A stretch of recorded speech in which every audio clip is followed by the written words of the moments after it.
Cuma sebelum saya menyambung huraian kalam hikmat ini, atas permintaan sebahagian sahabat kita untuk supaya saya menjelaskan sedikit lagi perkara yang sudah saya jelaskan pada kuliah-kuliah yang lalu secara yang agak umum, yang kurang dari segi penjelasannya. Sudah saya jelaskan dulu tentang istilah ma'rifat. Jadi saya nyatakan dulu berdasarkan pandangan Al-Imam Al-Ghazali rahmatullah alaih, bahawa mengenal Allah Subhanahu wa taala berasaskan kepada usuluddin, yakni pengajian dan kefahaman, sama ada tanpa dalil menurut sebahagian ulama, atau dengan dalil yang ijmali, atau dengan dalil yang tafsili, sama ada dalil yang umum atau yang terperinci, yang mendalam pengetahuannya. Maka mengenal Allah berasaskan kepada usuluddin itu dinamakan sebagai i'tiqad, kata Al-Ghazali, tidak dinamakan sebagai ma'rifat. Kerana ma'rifat itu menurut Al-Ghazali ada ciri-ciri yang tertentu, ada ciri-ciri yang tersendiri. Baik, kalau begitu, apa beza antara dua ini, antara i'tiqad dan ma'rifat? Apa perbezaannya? Jadi sebelum saya menjelaskan sedikit dengan contoh-contoh yang mudah, ingin saya jelaskan dulu mengenai perkataan ma'rifat yang digunakan pakai oleh alim ulama, supaya tidak terkeliru dalam penjelasan ini. Perkataan ma'rifat dalam bahasa kita dengan makna kenal, tahu dan kenal. Itu dalam bahasa kita. Para ulama telah memberikan huraian yang sangat panjang tentang perkataan ma'rifat ini. Disebut oleh alim ulama. Al-Ghazali menjelaskannya di dalam karya-karya beliau yang banyak. Demikian juga Al-Qushairi, Al-Jurjani dalam ta'rifat, dan alim ulama yang lain, At-Tahanwi di dalam Kashfu Istilahat Al-Funun. Kitab-kitab ini, ya mungkin kalau saya khabar pun tuan-tuan tak tahu kok kitab tu, tak apalah. Cuma nak khabar adanya kitab-kitab yang ditulis oleh alim ulama yang membahaskan tentang perkataan ma'rifat ini. Kesimpulannya, itu saya nak khabar. Kesimpulannya seperti yang disebut oleh Al-Imam Al-Qushairi di dalam Risalah. Mana-mana yang tahu berbahasa Arab boleh rujuk kitab Ar-Risalah dalam bab ma'rifat ini. Al-Qushairi kata kesimpulannya, perkataan ma'rifat ini yang digunakan pakai oleh para ulama adalah dengan makna yang umum, yaitu makna bahasa. Apa maknanya? Makna bahasanya, yaitu dengan makna mengetahui dan meyakini tentang sesuatu perkara yang membetuli keadaan sebenarnya. Itu makna ma'rifat dari sudut bahasa. Mengetahui tentang sesuatu dengan yakin, dan apa yang diketahui itu membetuli keadaan yang sebenarnya. Kalau ku Arab orang panggil al-jazmu al-mutabiqu lil waqi', kok bahasa Arab. Pasti, pengetahuan yang pasti terhadap sesuatu itu. Dan apa yang kita pastikan itu membetuli keadaan sebenarnya. Maksudnya, kalau kita tahu tentang sesuatu itu gitu, sebenarnya benda itu memang gitu lah. Ya dok. Kita tahu bahasa yang lain, tapi sebenarnya bahasa yang lain. Kita kata nasi dagang warna kuning, sebenarnya warna putih. Tidak betul. Itu bukan makrifat biasanya tu. Kita tengok sungguh nasi ni, nasi kuning, nasi dagang, yakin kita. Tapi hak sebetulnya nasi tu warna benda lain. Jadi itu tidak dipanggil makrifat dari segi bahasa. Nak ulah dari segi penggunaan ulama dulu, penggunaan umum. Jadi ulama-ulama menggunakan perkataan makrifat ini dengan makna itu, makna umum ataupun makna bahasa, dengan makna tahu tentang sesuatu perkara dengan yakin dan apa yang diketahui itu betul dengan keadaan sebenarnya. Jadi dalam kitab-kitab ulama, apabila mereka menggunakan perkataan makrifat, maka dengan makna itu, kata Al-Qushairi, dan digunakan ahli-ahli falsafah menggunakan perkataan makrifat dengan makna itu. Demikian juga ulama-ulama usuluddin menggunakan perkataan ini dalam kitab-kitab mereka, dalam sebahagian mereka itu menggunakan perkataan ini dalam bab mengenal Tuhan, tapi dengan makna bahasa itu, dengan makna bahasanya, iaitu meyakini sesuatu itu dan apa yang diyakini itu membetuli keadaan sebenarnya. Itu dari segi bahasa. Jadi kata Qushairi, alim ulama yang menggunakan perkataan makrifat adalah dengan makna itu dari segi bahasa. Adapun dari segi istilah, ni saya nak sebut. Adapun dari segi istilah yang digunakan pakai oleh ulama-ulama dalam bidangnya, dari segi istilahnya, makrifat itu dengan makna meyakini sesuatu itu sehingga sampai ke tahap meninggalkan kesan terhadap hatinya. Itu dinamakan makrifat. Keyakinan yang meninggalkan kesan terhadap hati, yang merubah situasi hati, yang menimbulkan atau mengguriskan hatinya. Guris dengan arti menimbulkan kesan terhadapnya. Itulah yang dinamakan makrifat. Baik. Kalau begitu, di mana beza antara i'tiqad dan makrifat? Beza antaranya. Baik, contoh yang mudah.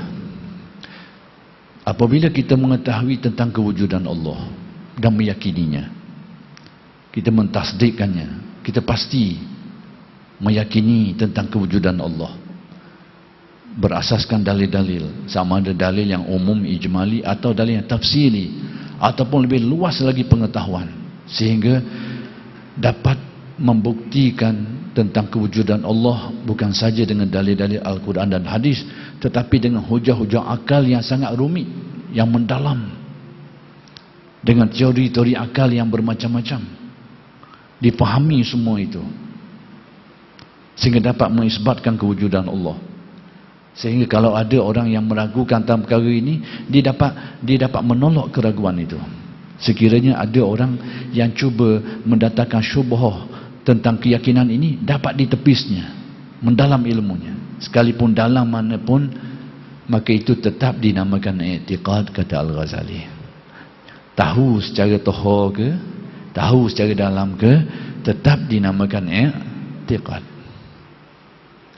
Itu Al-Ghazali. Dalam mana pun, luah mana pun ilmunya, tetap dinamakan i'tiqad. Dia tahu tentang kewujudan Allah. Tapi apabila seseorang itu yang meyakini tentang kewujudan Allah dengan keyakinan yang agak mendalam, mendalam dengan arti menyentuh hati dia itu, sampai tahap meninggalkan kesan terhadap hatinya, sehingga terasa benar-benar kewujudannya, yang mendorongnya itu untuk beribadah kepadanya dengan ikhlas dan jujur, yang mendorong dia untuk merubah haluan hidupnya daripada yang buruk kepada yang baik. Keyakinan yang menggerakkan hatinya itu untuk merubah dirinya daripada mazmumah, daripada mukhalafah, melakukan perbuatan-perbuatan yang dilarang, sehingga diperbetul, dibaiki, sehingga menjadi ahli taat. Daripada jiwa yang ada sifat-sifat yang mazmumah, sehingga terbuang, sehingga terganti dengan mahmudah, Maka dikala itu baru dinamakan sebagai makrifat. I'tiqad yang sudah merubah hati, yang meninggalkan kesan terhadap hati.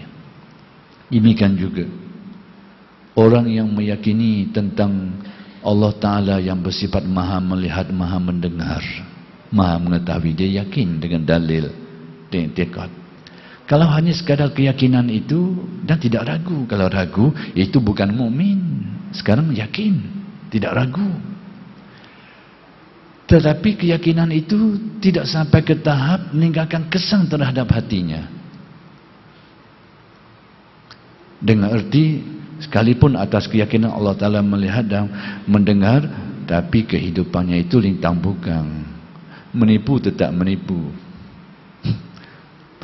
Melakukan keburukan tetap melakukannya, tidak berubah. Kalau ibadahnya tidak ada khusyuknya, tidak terarah hatinya, tapi yakin Allah melihat mendengar, maka yang itu dinamakan i'tiqad. Dinamakan i'tiqad. Tapi apabila keyakinan ini mula menggerakkan hatinya, meningkatkan kesan terhadap hatinya, yang dapat dilihat pada khusyuk dalam ibadahnya, sekarang terasa benarnya dilihat dan diperhatikan Allah, sehingga dorongan-dorongan nak melakukan kejahatan itu terpadam dari dalam hatinya. Kalau terbabas pun cepat-cepat disedarinya. Baru itu dinamakan makrifat. Cuma tinggal lagi makrifat ini tingkatannya banyak. Tingkatannya banyak. Tapi mukadimahnya itu. Meninggalkan kesan ke dalam hati. Baru dinamakan makrifat. Seseorang yang meyakini Allah Ta'ala itu Maha Pengarunia, pemberi nikmat. Dia yakin nikmat-nikmat yang ada pada kita ini dikurnia oleh Allah, diberi oleh Allah. Tapi sekadar itu, maka itu dinamakan i'tiqad. Dia yakin bahawa Allah lah yang memberi nikmat, yang memberikan kesihatan, yang memberikan rezeki, yang memberikan keselamatan. Dia yakin. Sekadar itu dinamakan i'tiqad. Tapi apabila keyakinan ini telah meninggalkan kesan terhadap hatinya, sehingga menyedarkan hatinya betapa banyaknya nikmat, terasa, tersedar. Selama ini nikmat-nikmat itu sudah begitu banyak, tapi tidak dirasai, tidak disedari. Sehingga dalilnya sentiasa tidak cukup. Dalilnya dalam hidupnya ini merasa tidak pernah cukup. Tidak pernah cukup. Sikit pun tak cukup, banyak pun tak cukup. Banyak dah cukup, apatah lagi sikit. Tidak pernah rasa cukup dalam hidupnya. Apa yang ada itu tidak pernah disyukuri. Bahkan hatinya penuh ketamakan. Padahal dia ada keyakinan Allah Ta'ala yang menggunakan, yang memberi. Maka itu i'tiqad. Tapi bila keyakinan ini mula meresap, mengkuriskan hati, sehingga tersedar banyaknya nikmat ya Allah. Puluh-puluh tahun aku hidup, boleh bilang dengan jari waktu-waktu sakit. Yang lain sihat semuanya. Puluh-puluh tahun hidup, rezeki tidak pernah putus, tidak pernah kebuluran, dan dapat mencapinya dengan baik, menikmati dengan baik. Segala macam nikmat mula terasa, satu demi satu kelihatan pada mata hatinya. Ini baru dinamakan makrifat atas kurnianya. Demikian juga contoh yang mudah kita luaskan supaya nampak beza mana i'tiqad, mana makrifat. Sebab saya ingin menjelaskan perkataan awaluddin ma'rifatullah itu, siapa yang kata benda itu dan apa maknanya. Supaya tahu, faham dulu. Orang yang meyakini tentang Allah Ta'ala yang ada takdirnya, yang mentakdirkan apa-apa yang terjadi, yang mentaksim, sudah membahagikan orang ni dapat banyak ni, orang ni dapat banyak ni. Sudah ada takdirnya, sudah ada taksimnya. Kalau kita meyakini perkara itu, sekadar itu dinamakan i'tiqad. Yakin kepada qada dan qadar. Tetapi hati ini tidak pernah sabar, sentiasa mengeluh, banyak membantah, banyak bersungut. Berarti dia ada i'tiqad. Ada i'tiqad. Kalau ada i'tiqad, batal iman dia tu. Sekarang ni ada, tapi hatinya seperti itu. Tapi apabila keyakinan ini mula menyentuh hati, mengguris hati, sehingga terasa benarnya urusan ini ditakdirkan Allah. Kalau ada bahagianku, sekalipun nak masuk mulut orang dah, ada bahagianku, mesti boleh aku juga. Tapi kalau tak ada bahagianku, sekalipun duduk dah kocek dah, dah kocek kita dah, siapa tahu jadi bahagian orang dah setara. Dia yakin, dia terasa benar. Kalau ada bahagianku, ke mana-mana pun, yang susuk dia orang ke, yang sepelek dia orang ke, kalau ada bahagianku, mesti boleh. Dia dah terasa benar. Tapi kalau tak ada bahagian tu, sekalipun duduk dalam kocong kita, duduk dalam akaun kita, yang bahan dia orang habis gitu je, kena molek. Dia merasa benar, sehingga apa-apa yang terkena atasnya itu diyakini takdir Allah yang membuahkan paling tidak terasa sabarnya, atau kuat lagi terasa redanya. Maka itu sudah bertukar menjadi ma'rifat. Itu beza antara makrifat dengan i'tiqad. Sejauh mana keyakinan itu mengguriskan hati, meninggalkan kesan terhadap hati. Jadi makrifat itu segala pengetahuan dan keyakinan yang meninggalkan kesan terhadap hati, barulah dinamakan makrifat. Maka sebab itu, seperti yang saya jelaskan dulu, Al-Ghazali dalam kitab Al-Arba'in fi Usuluddin, dalam khatimah, dalam bab i'tiqadnya tu, dalam khatimah dia tu, dia kata tentang i'tiqad ini, kata Imam Ghazali, aku telah sebut dia di dalam kitab-kitab yang aku tulis. Kalau secara ringkasnya itu disebut sebagai qawaid al-i'tiqad, qawaidul aqaid, qawaid al-aqaid, ataupun kitab-kitab beliau yang lain, hak rekah-rekah. Hak panjang sikit aku tulis di dalam kitab Al-Iqtisad bil I'tiqad. Hak panjang sikit, auditi sikit, perinci. Tapi kata Ghazali, mu belajar semua ni pun, mu faham mana pun, tahapmu tetap i'tiqad, tak pergi kepada makrifat. Tapi kalau mu nak tahu bab makrifat ni, kata Ghazali, mu baca kitab aku lain. Dan kitab ni ada pedoman, bukan dengan pengajian kitab tu, tapi ada pedoman mu nak boleh tu nak buat guna. Ada dalam kitab aku, mu kena baca dalam Kitabus Sabri wa Syukri, kitab tentang sabar dan tentang syukur. Apa kaitan dengan i'tiqad? Apa kaitan? Sebab timbulnya syukur, timbulnya sabar hasil daripada i'tiqad yang telah mengguris, yang telah meninggalkan kesan terhadap hati. Keyakinan Allah Ta'ala yang memberi nikmat yang banyak, sehingga terasa benar kita ni diberi nikmat oleh Allah yang sangat banyak, yang membuahkan syukur.